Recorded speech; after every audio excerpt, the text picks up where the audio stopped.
Praticamos a telemedicina em nossas profissões diariamente, pedindo a opinião de um colega à distância, usando vários meios de comunicação. No passado usávamos telefone, correio tradicional, para mandar um cartão de Holter, um traçado de eletrocardiograma, um filme de raio-x, para algum colega dar a sua opinião. Isso levava até 15, 20 dias e para nós era uma situação normal. Com o advento do fax, houve uma evolução muito grande na transmissão de dados e a gente usou isso até na telemedicina por bastante tempo. E, obviamente, com o advento da internet, as coisas tiveram uma explosão em todos os setores que a gente conhece da sociedade. Vieram os gadgets, informática, internet, WhatsApp, Skype, dispositivos digitais como webcam, scanner, aparelhos médicos digitais, softwares em nuvem. Unindo todo esse processo, a gente procurou definir como sendo telesaúde. E precisamos esclarecer o que significaria uma telesaúde e telemedicina. Ainda, apesar de a gente ter aí 15 anos já evoluindo com a área de telemedicina e telesaúde, ainda assim, a gente tem dificuldades de entender as duas situações. A gente percebe que a gente está levando a medicina fora do hospital, do consultório, das clínicas, estamos dentro dos lares. E nesse formato, então, a gente procura definir a telesaúde como sendo um atendimento completo à distância, seja com monitoramento de pacientes crônicos, cursos para médicos, estudantes, residentes, pacientes, aplicativos em smartphones, prontuários eletrônicos em nuvem, prescrição médica digital, arquivos médicos em nuvem para guarda de documentos, Big Data na saúde, interpretação de exames, teleconferências, cirurgias robóticas à distância, e um monte de coisas que, se for citar aqui, vai a noite inteira. Um fato interessante, então, é que dentro desse universo de possibilidades, a telemedicina se encarregou especificamente dos exames. Entendemos, então, que a telesaúde é um esqueletão que faz tudo, e dentro da telesaúde a gente tem a telemedicina. Tanto que as especialidades colocaram um prefixo como teleradiologia, telecardiologia, teleneurologia, telepneumologia e tele, que não acaba mais também.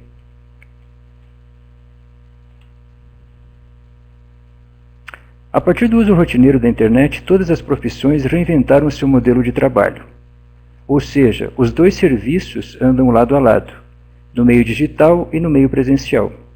Chamamos isso hoje de atendimento híbrido. Até quando?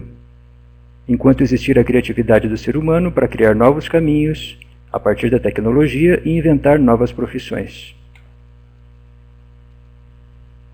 Um contador hoje tem o seu escritório e tem a sua plataforma online. Você pode contratar um contador online sem nunca ter visitado ele em qualquer lugar do país. Você pode ter empresários com vários tipos de áreas de atuação que também colocam à disposição as suas empresas online na forma de franquias. A gente percebe a educação de sala de aula, que acaba indo também para um estudo à distância. A gente nem lembra mais, mas a gente ia até locais específicos de compra de bilhetes de passagem de turismo, ingressos e tudo mais, e hoje ninguém mais pensa nisso, simplesmente acessa um site e faz a sua própria busca e compra. Isso em setores muito variados: varejo, aplicativos, youtubers, blogueiros, redatores, marketing digital, cursos online de faça você mesmo. É uma imensidade de cenários. As plataformas em nuvem, os aplicativos, estão aí para provar que é possível usar o virtual de forma mais efetiva que o presencial. E diante de tudo isso, como a gente pode ajudar um local distante sem recursos? A necessidade de ter exames laudados por especialistas é uma constante em comunidades remotas, carentes de infraestrutura e médicos para a investigação de doenças consideradas de nível primário e secundário. Somos convidados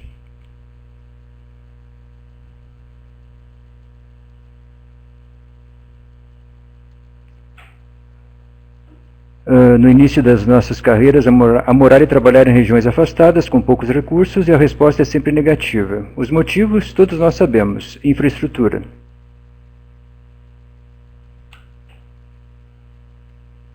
Pensar em uma alternativa que resolva o problema dessas necessidades é a chave para uma oportunidade virar um negócio. A partir do momento que colegas de várias especialidades se unem, as possibilidades são infinitas. Claro que isso é raro de acontecer num ambiente competitivo como o nosso. Mas se isso acontecer, sabemos que os resultados são imensamente superiores quando comparados a um único colega tomando iniciativa. A internet possibilitou criar um ambiente virtual que agregasse praticamente todas as especialidades. E quem ganha com isso?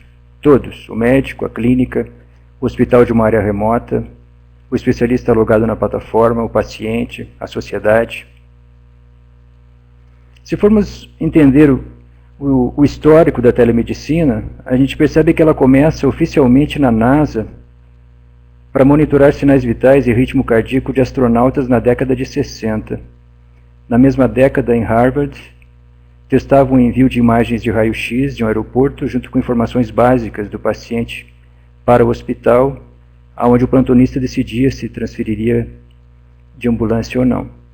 E, obviamente, a explosão da especialidade se deu nos últimos 20 anos.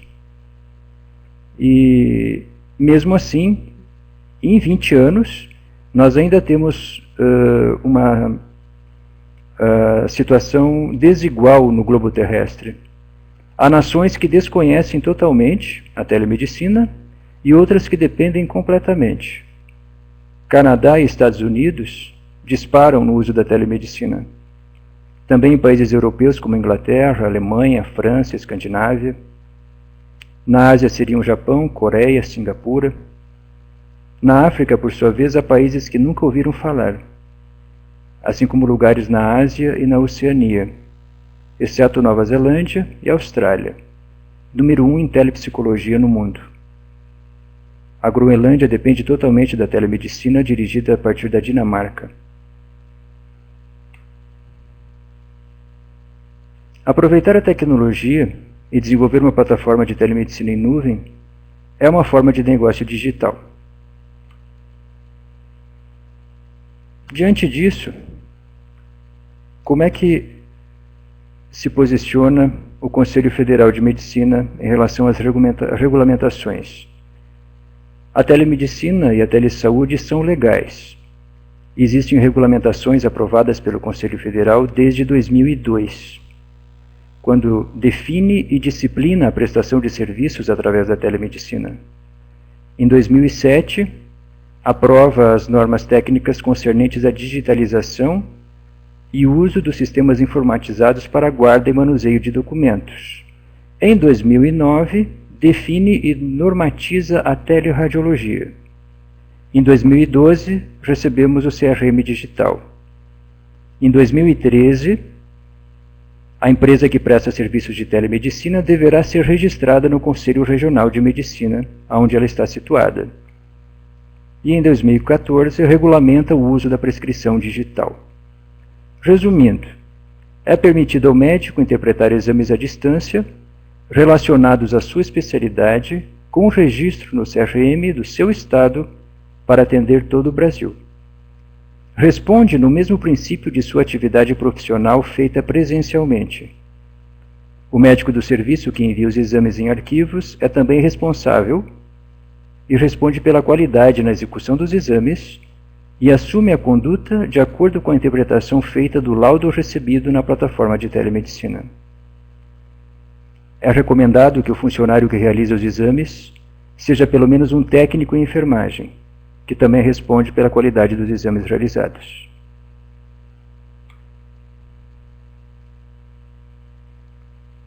Em relação à condição de associação, como se decorreu isso ao longo dos anos? Entre 2001 e 2002, 3 colegas brasileiros participaram de um congresso americano de telemedicina e perceberam a necessidade de criar também uma entidade no Brasil. E entre 2002 e 2003, criaram o Conselho Brasileiro de Telemedicina. E aí, a partir daí, começaram a fazer os testes de viabilidade, demonstrações. Entre 2005 e 2006, a teleodontologia entrou no mesmo modelo, sendo parceiro da telemedicina. Entre 2006 e 2007, houve o primeiro congresso mundial de telemedicina ocorrido no Brasil. Seria o 10º, mas o primeiro no Brasil, que ocorreu em São Paulo, e permaneceu com a mesma diretoria até 2016, quando passou de conselho para a Associação Brasileira de Telemedicina e Telesaúde. No mesmo momento em que foi iniciado como conselho no Brasil, ocorreu a filiação na Sociedade Internacional de Telemedicina e Telesaúde, e atualmente já são 98 países que participam dessa sociedade.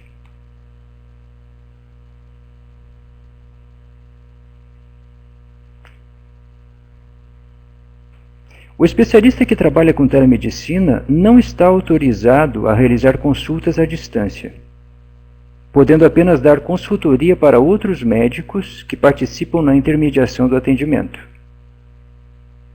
Lembro que o Exército Brasileiro testou esse mês em Niterói, Rio de Janeiro, com autoridades militares, a transmissão holográfica em 3D do paciente, mas ainda intermediado pelo clínico geral no local onde o paciente se encontrava.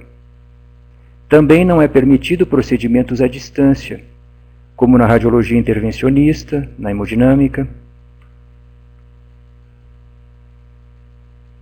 Exceções para a psicologia e psiquiatria, que já foram autorizados o atendimento à distância pelos seus conselhos.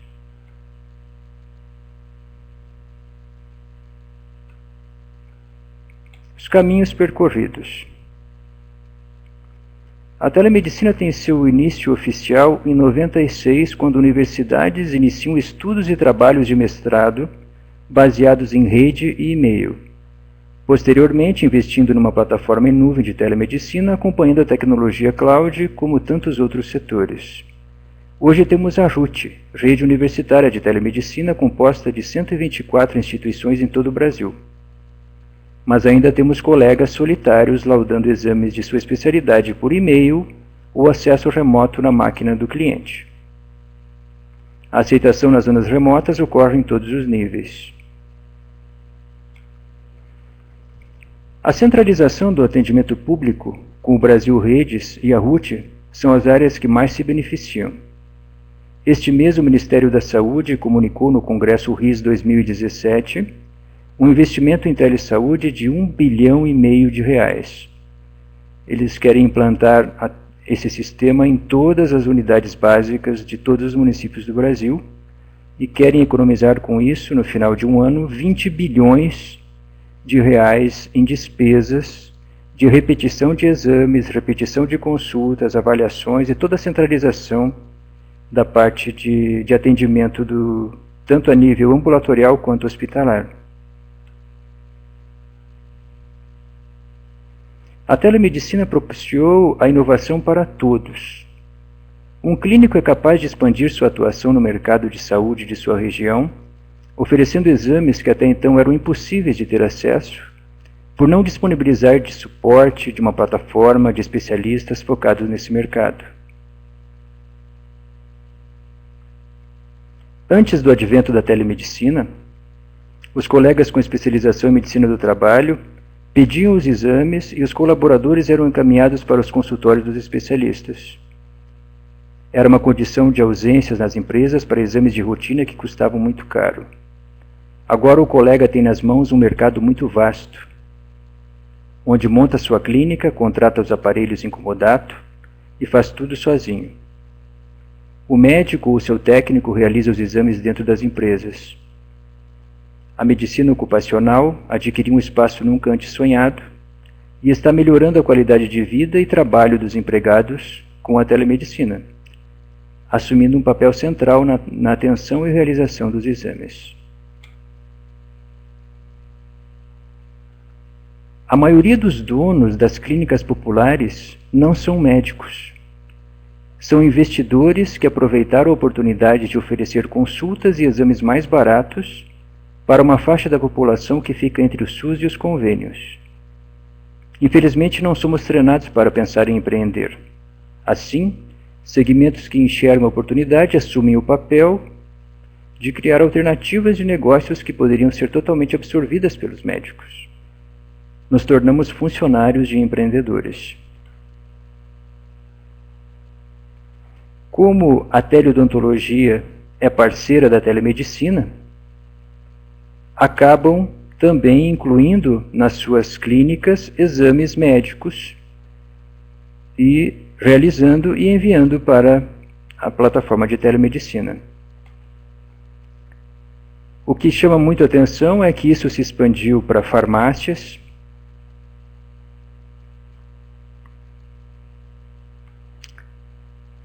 clínicas de radiologia, clínicas de fisioterapia, enfermeiros que contratam um aparelho e cada dia visitam uma cidade da sua região para pacientes que já são agendados nos postos. Mas o que mais chama a atenção e que eu considero o mais interessante de todos são funerárias. Elas têm aqueles planos de pacote para enterro e estão incluindo exames preventivos gratuitos, pensando em não perder o cliente tão cedo. Imagine a situação de concorrência naquela cidade. Clínicas contra funerárias. Chega a ser engraçado. A clínica liga e pede para eu cancelar o contrato com a funerária que está ganhando o mercado na cidade. No setor privado, também, os convênios já estão disponibilizando setores com enfermeiros treinados para assumir os exames, tendo a telemedicina como parceira. Sabemos que os maiores custos estão nos exames e procedimentos. Encontrar essa alternativa é fundamental para manter a máquina funcionando. Os administradores deixam de comprar os equipamentos, recebem em comodato e ainda assim têm os exames laudados à distância.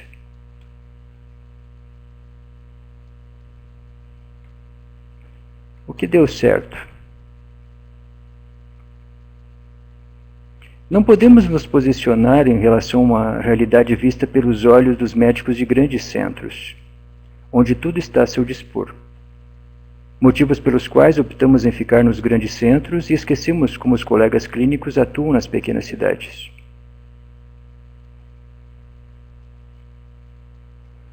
A verdade é que é melhor ter uma ferramenta à disposição do que não ter nada. Na urgência vale tudo. O desenvolvimento de plataformas de telemedicina em nuvem criou um novo mercado de atuação para muitos especialistas que deixaram de fazer plantões em hospitais, deixaram a internação e até fecharam seus consultórios para atuar exclusivamente como laudadores nas plataformas. Isso significa ter um especialista em tempo integral para interpretar os exames e entregar os laudos.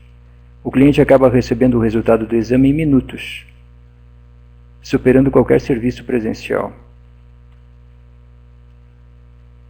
Colegas especialistas mudaram para outros países e, com isso, aproveitamos o fuso horário e fornecemos exames nas plataformas 24 horas por dia, oferecendo um sistema contínuo de entrega. Basta ter internet. Quando falamos num mercado disruptivo, nos referimos a fazer o antigo de uma forma melhor, mais ágil, mais efetiva e de qualidade. Atualmente, caminham juntos os dois modelos de atendimento em exames, o presencial e o virtual. Discutir a qualidade implica em avaliar tanto os serviços presenciais quanto digitais, no que se refere à formação de cada colega. Na prática, executar o exame é tarefa do técnico. Nunca acompanhamos os exames, apenas pegamos no computador e laudamos. Exceto, claro, quando temos alguma dúvida na forma que foi executado, a partir da qualidade dos arquivos recebidos. Diante disso, o que muda para um formato digital? Teoricamente nada. Apenas sobram discussões sobre que aparelho foi usado, se ele está calibrado, se está registrado na Anvisa, se o técnico seguiu o protocolo correto de execução do exame. E isso se iguala nos dois serviços, tanto o digital quanto o convencional.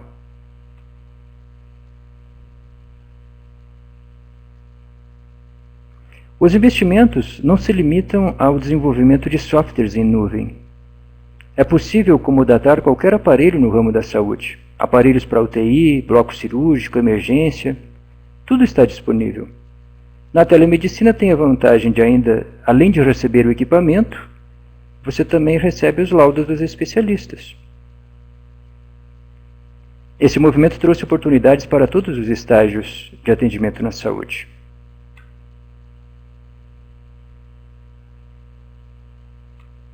O que deu errado? Oportunismo é uma palavra forte, mas é uma realidade. O ser humano é um copiador de tudo. Muitos colegas entram no clima de revolução tecnológica e vislumbram uma oportunidade. Montam sua empresa de telemedicina como eu-keep, ou seja, sozinho, tentando abraçar o mundo, tocando o consultório, internação, plantões. Claro que isso não vai adiante. Eles usam software simples, com instalação no computador, levam o notebook embaixo do braço, com um monte de riscos, sem assinatura digital, entre outros problemas. Como o médico de praxe não sabe administrar o negócio, não precifica corretamente, não oferece um ambiente completo, o cliente final acaba desacreditando. Por outro lado, por ser sozinho, calcula mal os valores, não inclui o seu trabalho, enxerga o modelo de negócio como um consultório, vai competir e traz os preços para algo impraticável.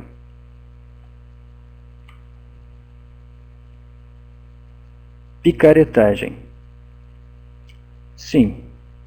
Técnicos em informática que trabalharam para outras empresas de telemedicina, biomédicos que acompanharam pesquisas na universidade, eles montam as empresas de telemedicina e contratam os especialistas para laudarem. Novamente, os médicos viram empregados de empreendedores. Já fui convidado para laudar nesses tipos de empresa e a gente percebe claramente como é que é a estrutura. Nesse formato não há uma responsabilidade técnica da empresa. Não há um compromisso dos grupos de laudadores, os colegas não participam de grupos de discussão, não há comprometimento, os laudos são ruins.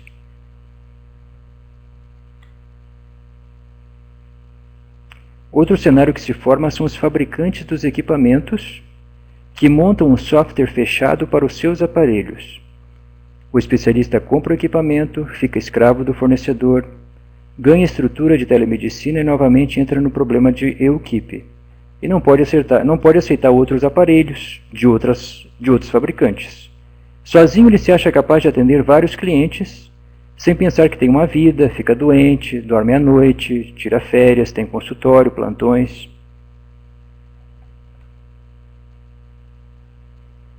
Pensando na especialidade de telemedicina,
Voltou.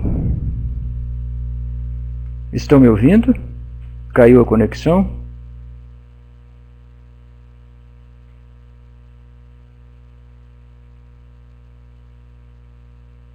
Ok. Obrigado, Laura. Vantagens do uso da telemedicina, então.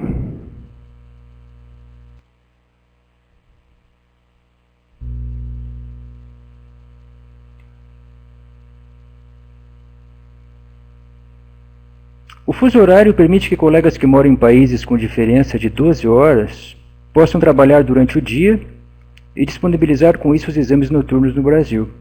Imagine o clínico de plantão, numa emergência, ter o laudo de um eletrocardiograma, de um raio-x ou de uma tomografia em minutos.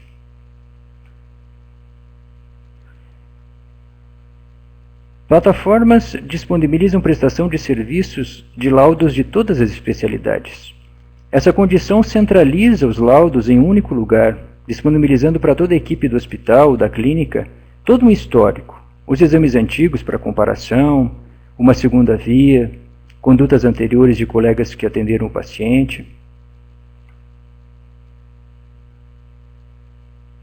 Uma outra vantagem também são as integrações. Integrar a plataforma de telemedicina com o prontuário eletrônico traz um conforto muito grande para o cliente. O laudo do exame realizado é inserido automaticamente na pasta do paciente, sem intervenção humana, reduzindo trocas de exames, reduzindo o tempo de entrega do laudo.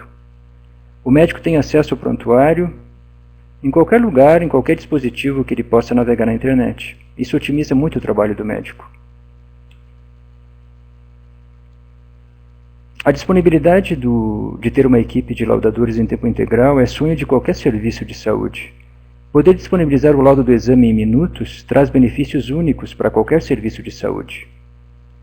O diagnóstico é feito de forma mais rápida, as doenças são tratadas de forma mais efetiva, sem a necessidade de testar condutas nas emergências. O paciente precisa aguardar dias o resultado. Com isso, a chance de resposta ao tratamento é muito superior.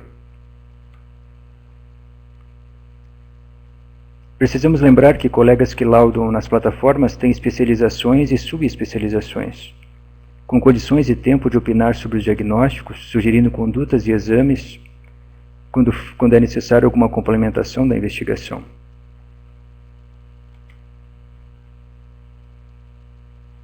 Os casos complicados são compartilhados com mais especialistas do grupo e aumenta ainda mais o grau de segurança do resultado.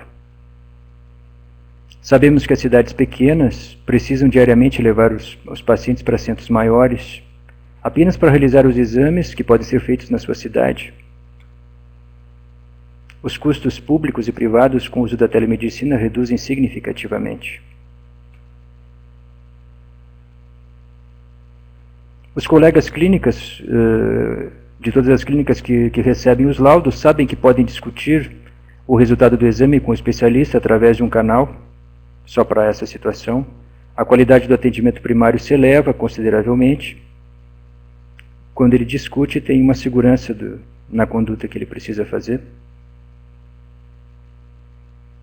A informatização traz agilidade na interpretação dos exames, não precisa contratar o especialista em tempo integral, os cálculos apontam para uma redução de mais de 50% no custo do laudo usando a telemedicina. Quais as desvantagens de utilizar esse formato?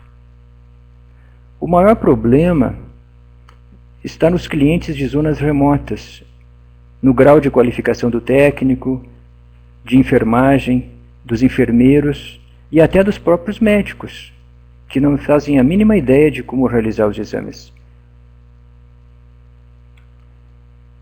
Mesmo disponibilizando cursos gratuitos, a estatística mostra que de cada 10 novos clientes, apenas um estuda o conteúdo. A preguiça mental é geral, a falta de tempo para treinamentos, o cansaço das jornadas de trabalho. É necessário sempre uma assessoria de suporte para acesso remoto na máquina do cliente, abrir o cursor no computador, pegar na mão, mostrar vídeos, ensinar passo a passo, sempre. Por se tratar de um curso à distância, sabemos que a qualidade final é duvidosa. Observamos isso na qualidade dos exames enviados e, regularmente, é necessário reforçar os treinamentos. Como controlar a qualidade? Cobrando demonstrações da realização do procedimento através de videoconferência, fotos das posições dos eletrodos no paciente, do eletrocardiograma, eletroencefalograma. Enquanto tudo funciona, ninguém elogia. Ninguém faz manutenção preventiva, ninguém se preocupa com o equipamento, nada. Basta dar um problema no computador, cair o sinal de internet, que todo mundo pira, e esse é um problema geral. Manter uma plataforma de telemedicina em dia, com atualizações semanais, é caríssimo. É necessário ter um bom domínio de programação, análise de sistemas, gerenciamento de dados. Enfim, é uma especialidade que depende muito do nível de conhecimento em programação da equipe de TI responsável por toda a estrutura. Precisamos lembrar que o desenvolvedor age de acordo com o que pedimos. Se não tivermos criatividade, projetos definidos, se a gente não ouve o que o cliente precisa, não vai adiante. A competição. A gente tem que lembrar que já são praticamente 20 anos de empresas investindo nisso em todo o Brasil e o mundo. Então, com isso, o grau de competição também chega nessa área. Nem sempre a competição é vantajosa. No ramo da telemedicina, o cliente final ainda busca o menor preço. Não quer saber se a tecnologia usada é boa, não importa a qualidade, o lucro é a prioridade.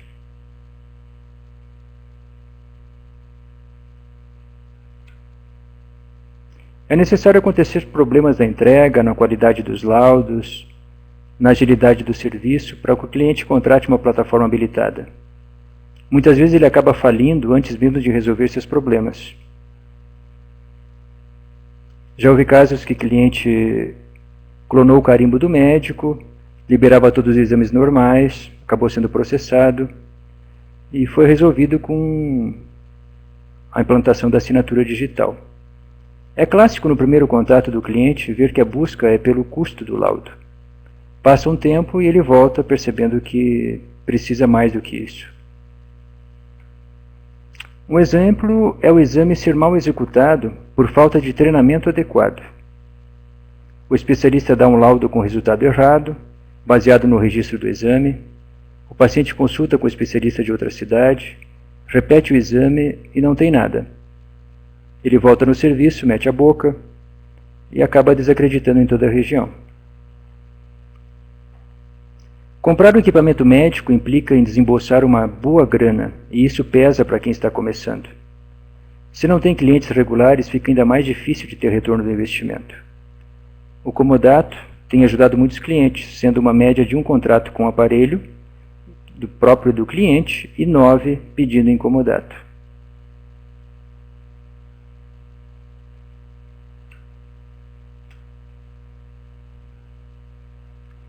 O cliente está vivendo um momento de achar que todos os serviços são iguais. Que se tem a assinatura do especialista, basta. Então a negociação cai no preço. E isso tem sido um ponto crucial na posição da telemedicina no mercado. Observamos que nesse cliente que busca preço, acaba entregando exames ruins e perde contratos com empresas e acaba falindo também. Acredito que vai um tempo para perceberem os modelos de serviços de telemedicina.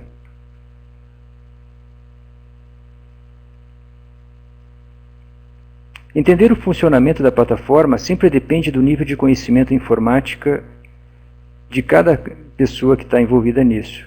Como estamos falando de zonas remotas, é comum termos um problema de entendimento dos processos. Nesses casos, o suporte contínuo remoto é decisivo para o suporte do cliente.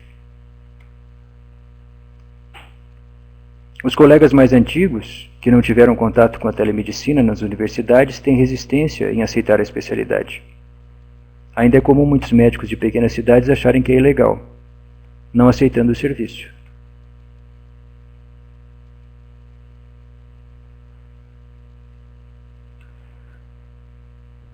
As regulamentações apontam para a legalidade do ato de laudar exames, mas não esclarece os padrões, as certificações para todas as especialidades. Não existe consenso sobre o ambiente tecnológico ideal para uma plataforma de telemedicina. Até o momento, a Anvisa e o Conselho Federal validaram servidores PACS para imagens, prescrição digital e alguns prontuários eletrônicos. Muita coisa tem que acontecer para focar num esqueleto a ser seguido por todos, com regras de segurança, linguagem de programação. Vai do bom senso de cada um e do que os especialistas estão assumindo no momento que aceitam laudar nas plataformas, visto que todos respondem pelos seus atos.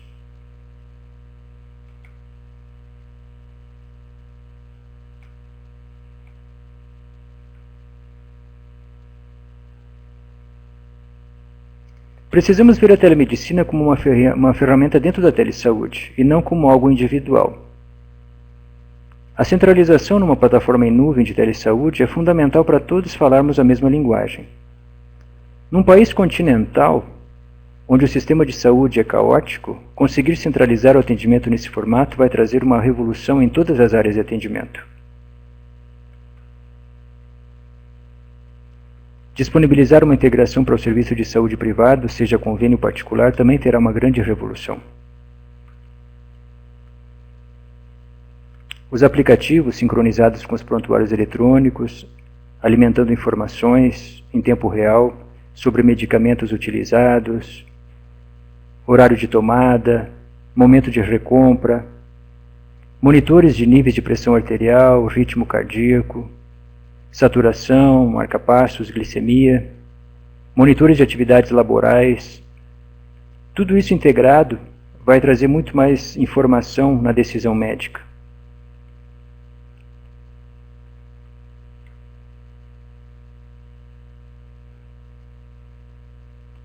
Big Data. A vigilância líquida, um termo novo na sociedade, mostra justamente o controle das nossas vidas. Reclamamos que somos invadidos, mas todos queremos segurança para nossas vidas. Aceitamos os recursos da tecnologia na medicina, desde que estejam a nosso favor. O uso da tecnologia deixa rastros, que são convertidos em dados, os dados coletados e centralizados, que chamamos de Big Data. Estamos caminhando para um modelo de prestação de serviços na internet totalmente baseado na interpretação dos dados, em todos os segmentos. Na saúde, será possível integrar o resultado de um exame com toda a vida da pessoa que usa a internet. Medicamentos que comprou, sintomas que compartilhou com os amigos nas redes, produtos que comprou no supermercado, exames realizados, academias que frequenta, epidemias da região. Esses dados cruzados vão trazer muito mais informação para o especialista tomar uma atitude. E temos ainda integrações mais complexas. Neste momento está sendo testado em São Paulo um modelo baseado em dados. Empresas que possuem um número significativo de funcionários disponibilizam um cartão magnético para o colaborador que será usado em todos os pontos de pagamento com cartão ou mesmo compras na internet. Os dados colhidos do usuário vão determinar os valores dos serviços, tanto para contratar na vida pessoal quanto os próprios benefícios oferecidos pela empresa, definindo o valor do plano de saúde, do seguro de vida, do plano odontológico, da academia. Isso vai beneficiar ou inflacionar os custos para esse colaborador. Em Portugal já existe a integração do sistema de saúde penitenciário com a justiça. Com isso, os médicos terão acesso aos antecedentes clínicos dos detentos através da telemedicina, dando continuidade aos tratamentos prévios.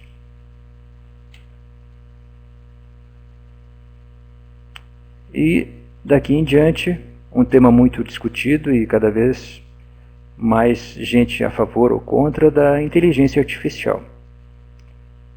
Existem muitos conceitos sobre esse assunto. Vamos esclarecer os principais. Inteligência artificial é o nome mais amplo da matéria. A partir daqui, muita coisa pode se desdobrar. É como falar cardiologia sem especificar se é clínico, arritmologista, hemodinamicista. Exemplo prático na nossa vida são os assistentes pessoais, nos smartphones, como a Siri do iPhone. Machine Learning. Habilidade da máquina ou sistema aprender sem a necessidade de programação. Um exemplo é o aplicativo Waze, que combina uma série de dados para informar o usuário sobre o tráfego e rotas preferenciais. Deep Learning. Envolve redes neurais mais profundas para o aprendizado. Veja que estamos falando de redes neurais na informática. É esse o tópico do qual desdobra a aplicação prática de alguns exemplos anteriores. Computação cognitiva. Aglutina conceitos de inteligência artificial e machine learning, fazendo com que a tecnologia seja capaz de processar informações de uma maneira cada vez mais próxima do cérebro humano.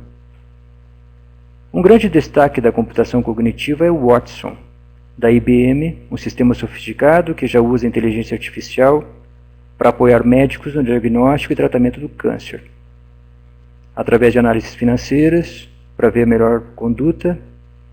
Também já está sendo testado para aplicação no atendimento ao cliente, respondendo perguntas, interagindo pelo telefone.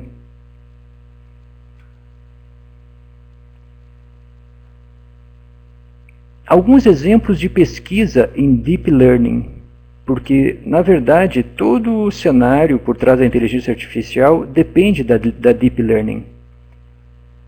O nome ainda não muito falado é a rede cortical recursiva. O modelo incorpora insights da neurociência para ensinar ao programa como generalizar além do que lhe é ensinado no período de treinamento. Essa imagem é o formato em que o software do computador analisa a letra A em várias dimensões, nas bordas, no seu conteúdo, sem software. Trabalhando de uma forma mais parecida com o cérebro humano, o novo modelo tem a capacidade de aprender e generalizar usando relativamente poucos exemplos, especialmente em comparação com os modelos atuais de aprendizado profundo. Ele é aproximadamente 300 vezes mais eficiente em termos de dados para machine learning. Organismoide.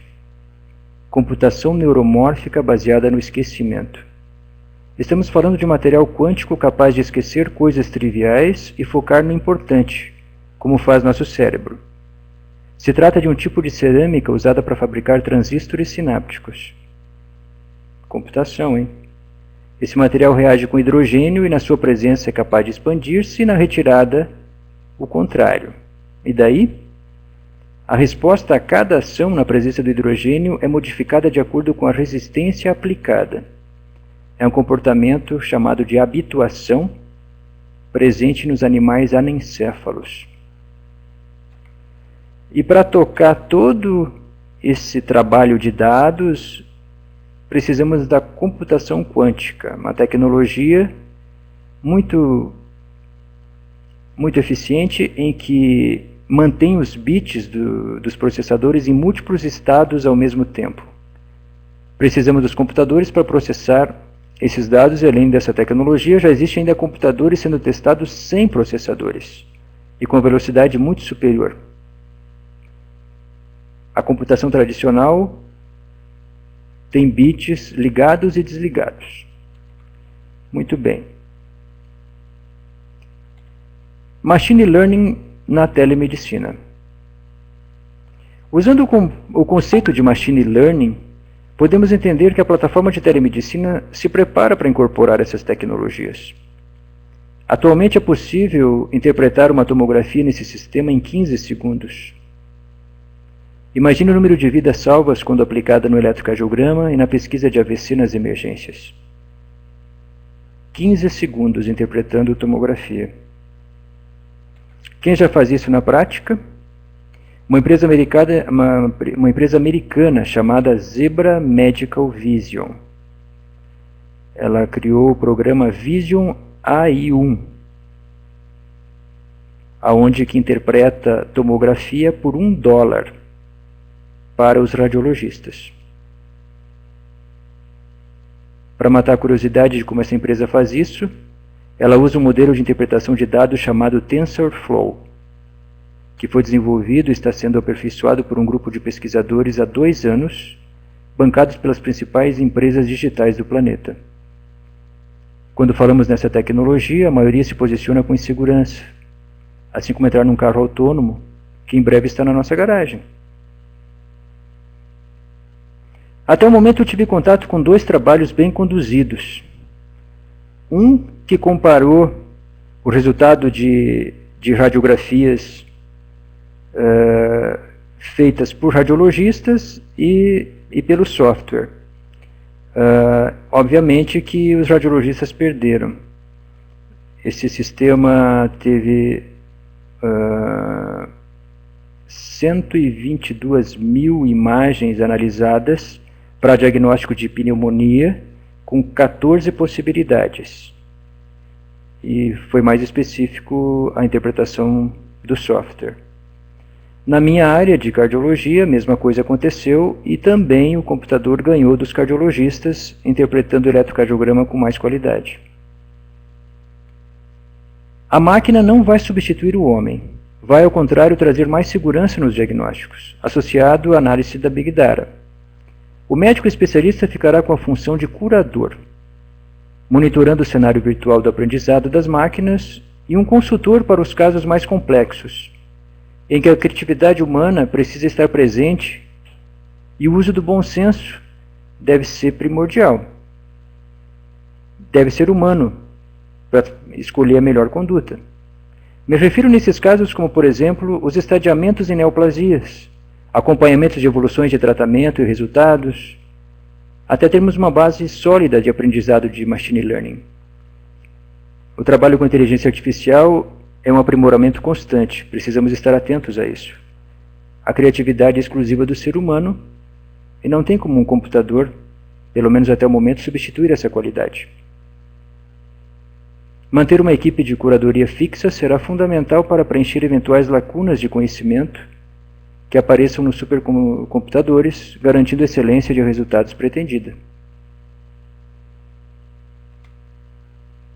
Seria isso. Muito obrigado.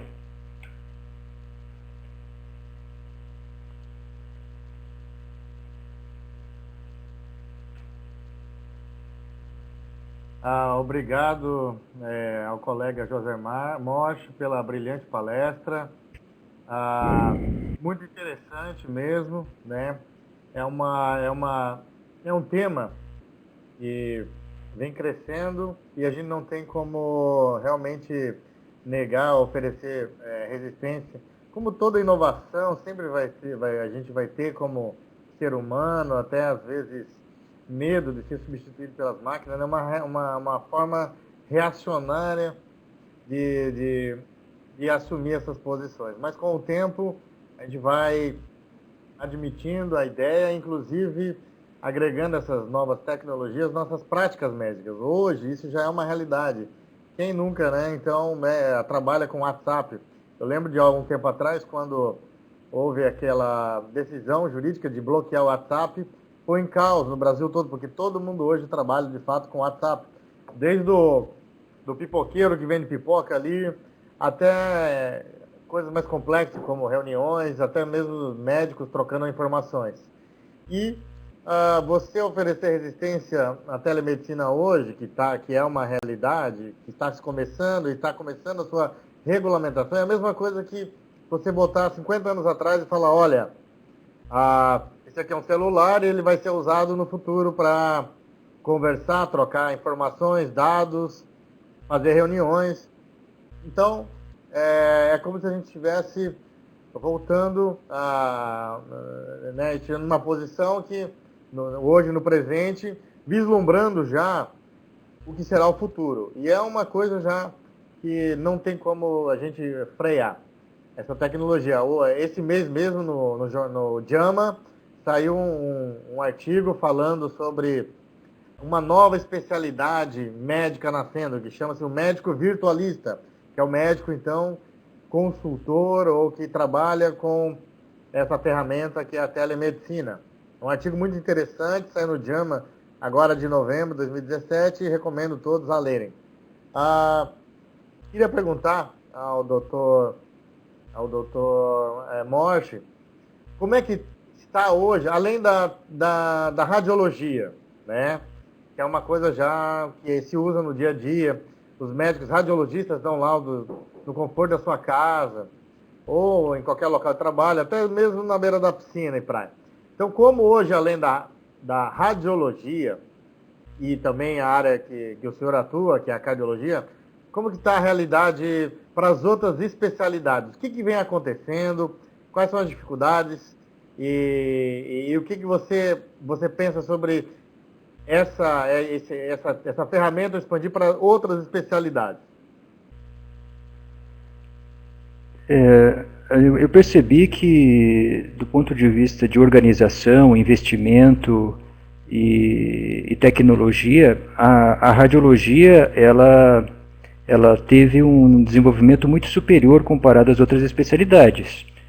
Tanto que o PAC está aí para provar isso, o RI está aí para provar isso também, onde que essas integrações hoje são a essência de um serviço de radiologia no hospital e também integrado com várias clínicas ou mesmo o colega em casa acessando o PACS em nuvem e fazendo as interpretações.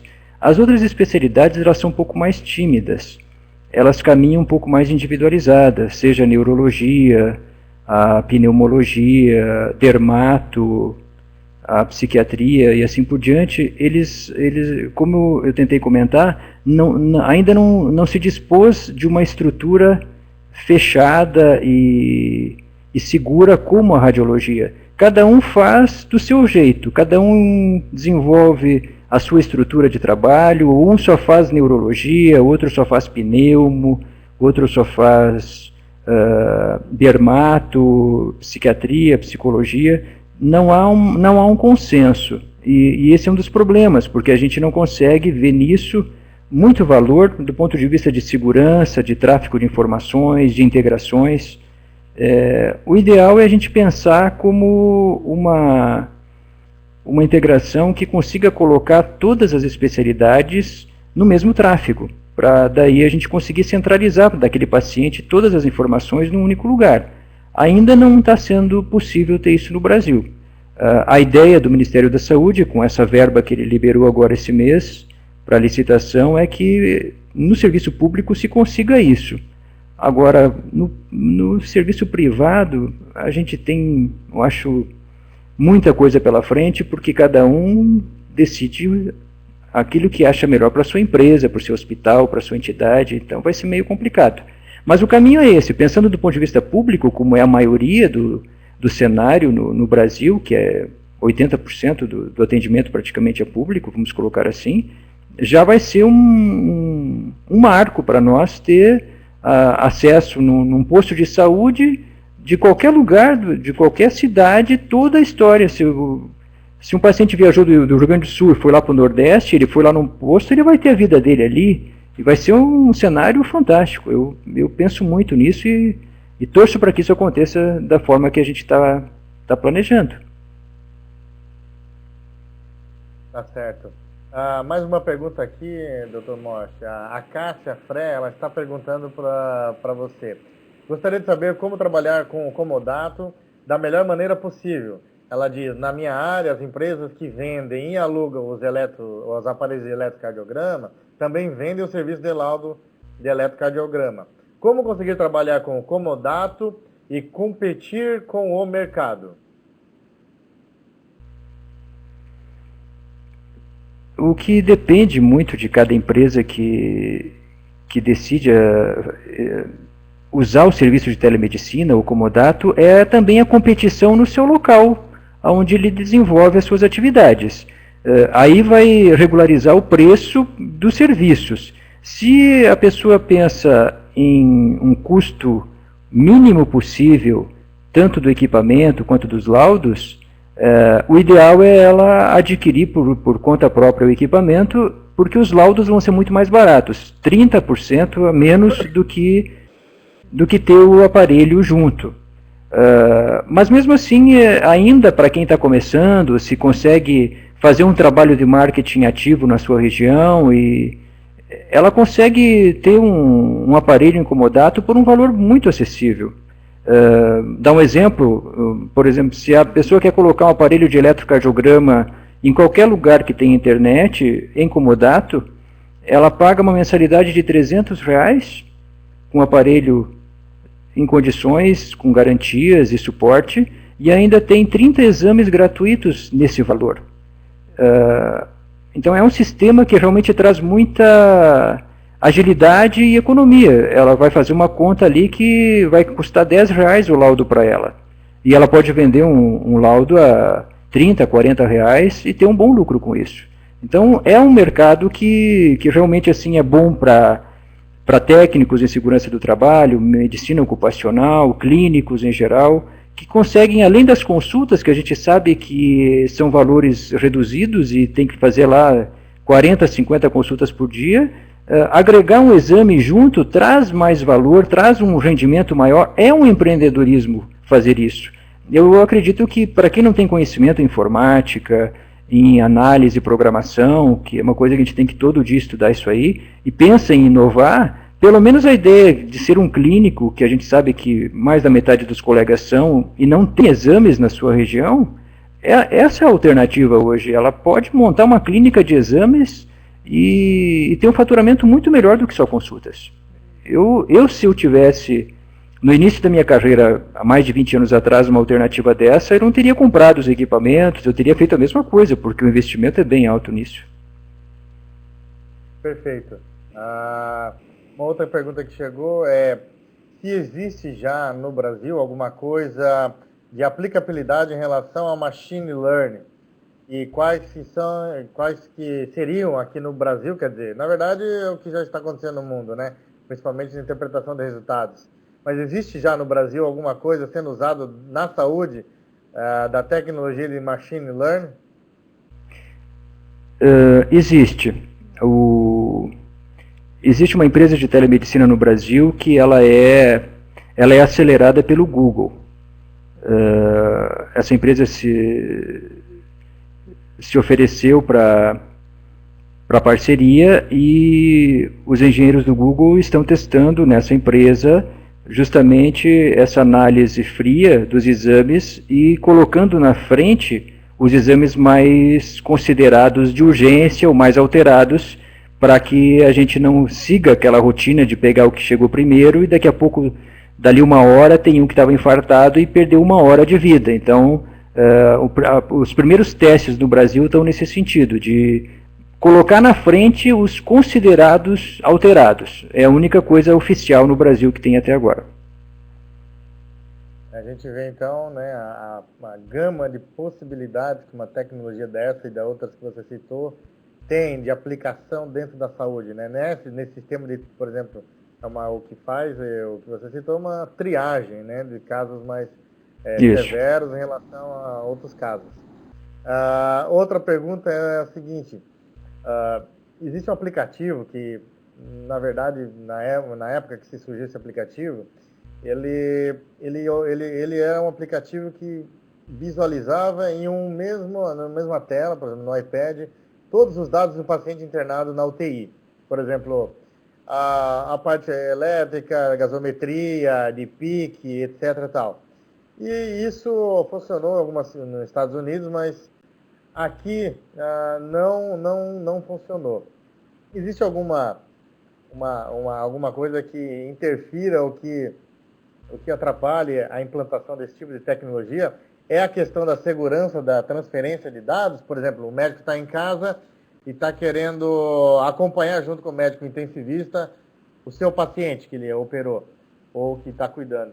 E às vezes essa transmissão de dados, a segurança desses dados é o impedidor de ele ter esse dados em casa. Então, nesse sentido, qual que é a tua opinião, tua visão de por que ainda não se tem isso no Brasil?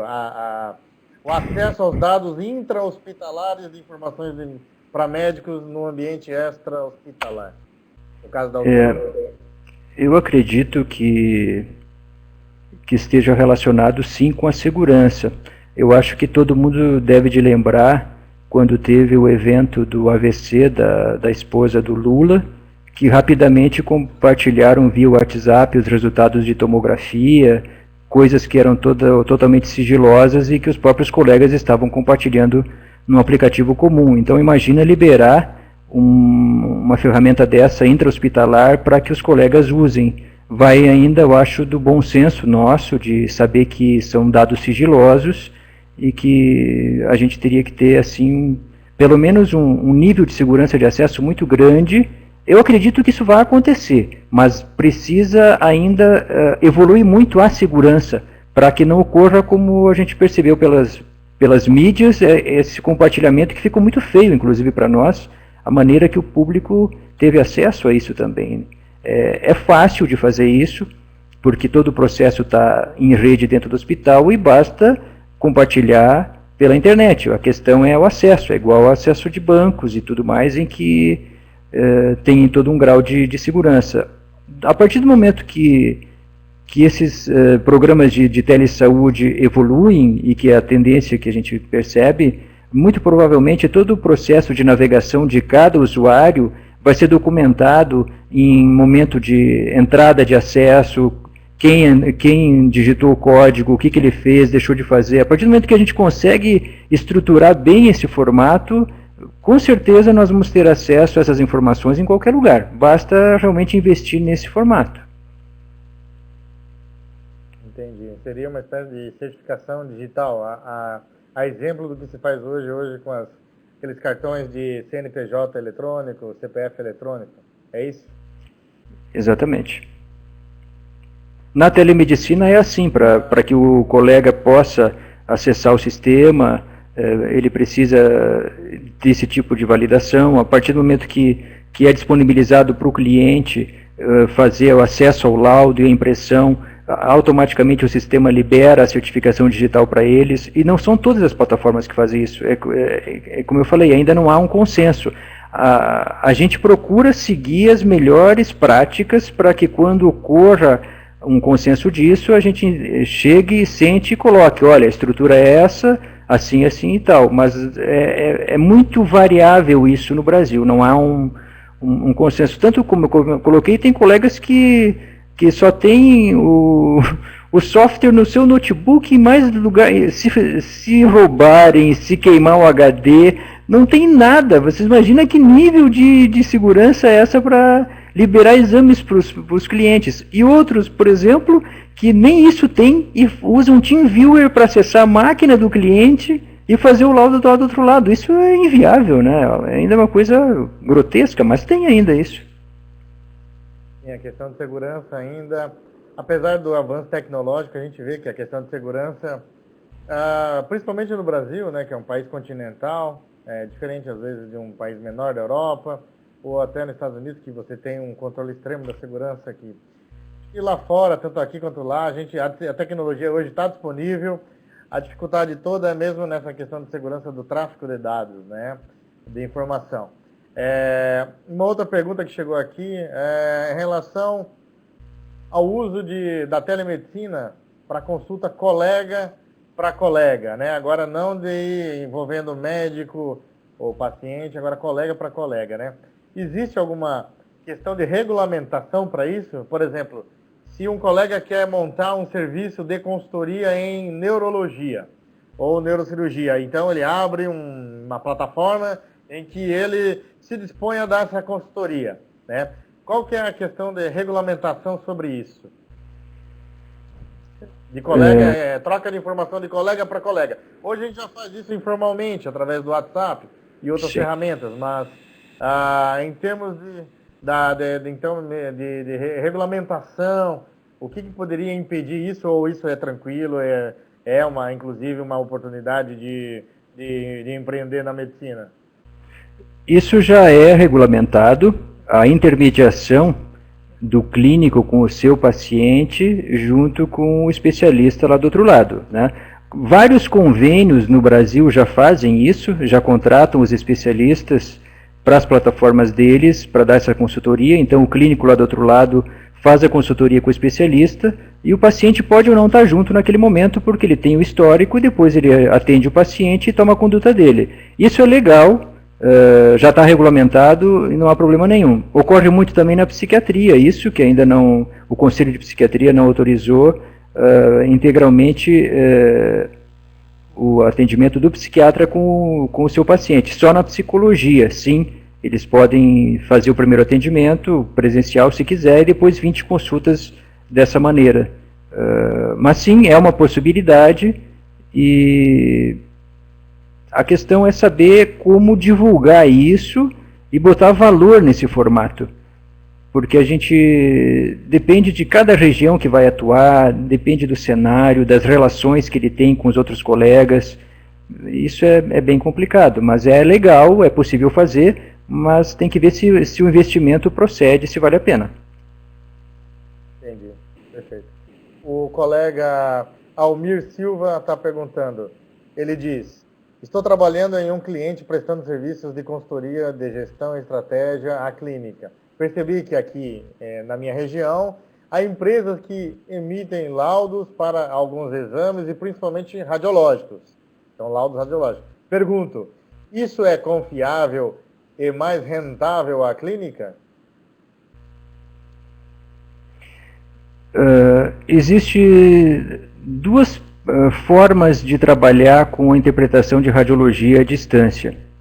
A que é convencional, ou seja, que ainda fazem, que é colocar no motoboy o filme, levar para o especialista para laudar e tal. E o sistema de telemedicina que está regulamentado, é uma das especialidades que o Conselho Federal regulamentou, aonde que existe esse servidor de imagens em nuvem, que a gente chama, aonde que ele é configurado via IP, com a máquina de raio-x que faz o exame lá naquela clínica que precisa dos laudos. A partir do momento que o técnico realiza o exame, que é de forma digital, não estou me referindo àquelas revelações antigas com aqueles meios químicos, eu estou falando já no processo digital. O técnico de radiologia realizou o exame e salvou, é como se ele estivesse salvando num servidor da sua própria clínica. Ao contrário disso, via internet, ele vai para o servidor PACS em nuvem e o próprio radiologista que acessa ele é como se ele estivesse dentro daquela clínica fazendo a mesma interpretação. E isso tem uma qualidade exatamente igual à presencial. Não há problema nenhum nisso, desde que se sigam essas regras de ter um PACS em nuvem, configurado da nuvem, com a máquina que faz o exame e o radiologista que acessa ter uma certificação para fazer isso. Perfeito. Existe um outro exemplo também, né, de como é feito lá no Canadá, na área da dermatologia, em que câmeras com super zoom conseguem então aproximar a imagem e através de machine learning essa imagem é interpretada, é fotografada e é muitas, né, a máquina, o aparelho aprende sobre a doença e consegue fazer os diagnósticos. E existe também no mesmo tema o colega dermatologista auxiliando o médico generalista nas extremidades, né, no Canadá, nos locais mais remotos, a ajuda diagnóstico e tratamento.